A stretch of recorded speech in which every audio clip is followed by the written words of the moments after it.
Hilton brings you new ways to stay. With experiences that let you capture the glory days. Introducing the Graduate Hotels. Each inspired by local college towns, these stays are always original and never boring. Get in touch with traditions all across the country and enjoy a stay that's a class above the rest. Book at Graduate Hotels with Hilton Honors Points at Hilton.com. It's a win-win. Hilton, for the stay.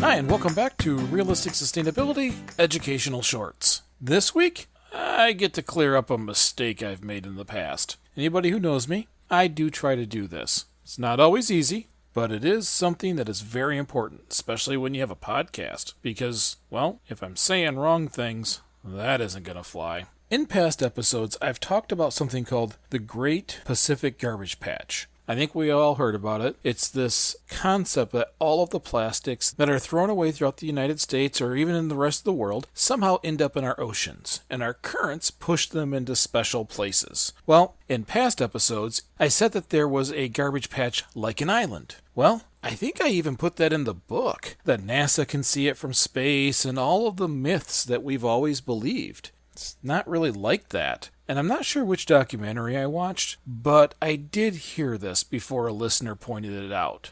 Thanks, Shaya. I hope I'm saying your name correctly. In the past, not only did I say that it was an island, but it was going to be about the size of Texas at its smallest. But the reality is if you were sitting on a boat in the middle of that garbage patch, you may not even know you're in it. The vast majority of large pieces of plastic are under the surface. The most plastic that is there are generally fishing nets. And another big chunk of those plastics, a really big chunk of those plastics, is microbeads and microplastics, where plastic has broke down smaller and smaller. It's not gone, it's just little. So when you look around in the garbage patch, it just looks like an ocean. It's still polluted, and fish still die there. If you're sitting in it, you wouldn't know the difference. I think even NASA's retracting the comment that they can see it from space, because I think it was meant to say they could see it from space. That's how big it is. So while we're talking about the subject, we probably shouldn't just do the retraction, thank the listener for the comment, but let's talk about it for a second. At full size, the Great Pacific Garbage Patch is now roughly 3 times the size of France.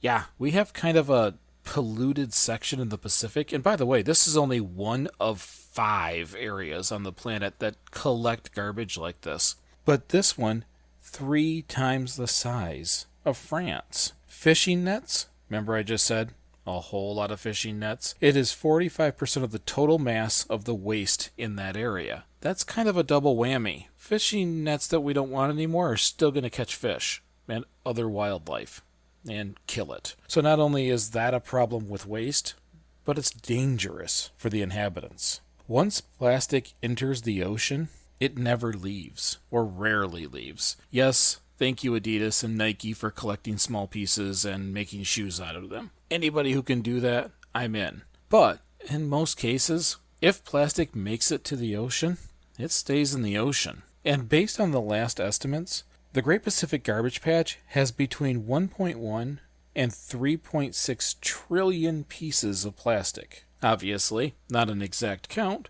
It's still really bad to hear, even if it's an estimate. Plastic accounts for roughly 74% of the sea turtles' diets that travel through that patch. When animals move through there, they don't know the difference. They see something small, they assume it's edible. I think we've all seen the pictures and videos of conservationists looking at dead seagulls and other animals washed up on shore. And when they cut open their stomachs, they find things as big as even pop caps. Animals don't know the difference. They eat it. And once they start to fill their stomach full of all these plastics, they can't really eat a lot of food. And they don't get a lot of the nutrients. And even if they're full, they starve to death. So these plastics, when that body decomposes, just wash back into the ocean just to go find another creature to eat it. They're going to be here from 500 to 2,000 years. That can kill a lot of creatures. There are times that when they go into the ocean to look at some of these plastics, they're finding things from the 50s. From the earliest points of plastics,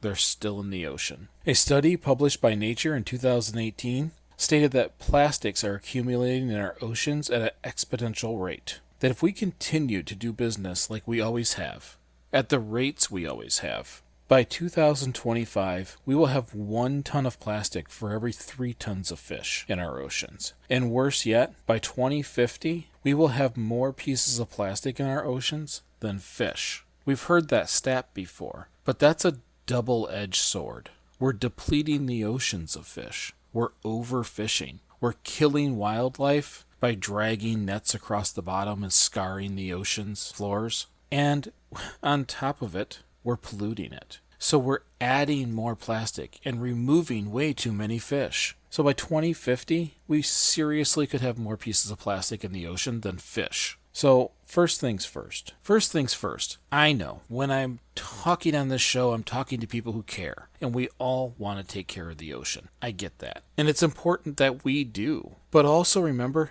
industry has to start it. Industry has to be the one who stops polluting the most, or stops producing the products that end up in the ocean. That's why you see some countries hold other companies accountable for the packaging they create. It's their job to recycle it, not ours. So remember that. Vote with your dollars. Buy things with less plastic and do our part, because I don't know if we all know how much power we really do have. A lot of times we say, it's just me. But one thing I'm learning about a podcast, the it's just me multiplies, and it multiplies quickly. So make sure people see you. Bring it up when you can. Really push that positive footprint. Second of all, thank you, Shea. And again, I hope I'm saying the name correctly. I greatly appreciate it, because if we make mistakes in this show, we gotta double check them. We gotta make sure we talk about it and get it out to everybody, because it's information that's important. So if you hear something out there, feel free to shoot us a message. We absolutely love hearing from you. If it's just to say hi, if it's to send us a picture of a tortoise highlighting, or you heard something that you don't necessarily agree with, let's talk about it. And if we're simply wrong, well, I might make a short about it, like I did this time. Sometimes you learn new information. You own it,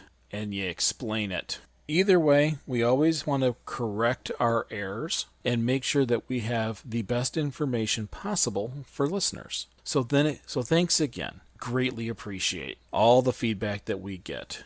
And that's all I have for you this week. If you've enjoyed this episode, please share it with a friend or post it on social media. There's other ways to support realistic sustainability. A few of you have actually become monthly supporters on our Anchor site. Thank you very much. It takes a lot of time to make a podcast, edit it, and do all the things that we need to do. Those supporters really do help us out quite a bit. Or you can always leave a 5-star review on your favorite podcast platform. These make sure other people know that we're doing this podcast. I'm sure there's someone out there who would love to listen but don't know it exists. When you leave that 5-star review, we show up in the search engines when they type in things like sustainability. And then they read your words. It's your words that gets people to listen. So, thanks. We appreciate it. Again, all we have to do is get a little bit better each and every day. So, as long as we're trying, we're building that positive footprint. Little bit, big bit. Thanks again, and we'll see you next week.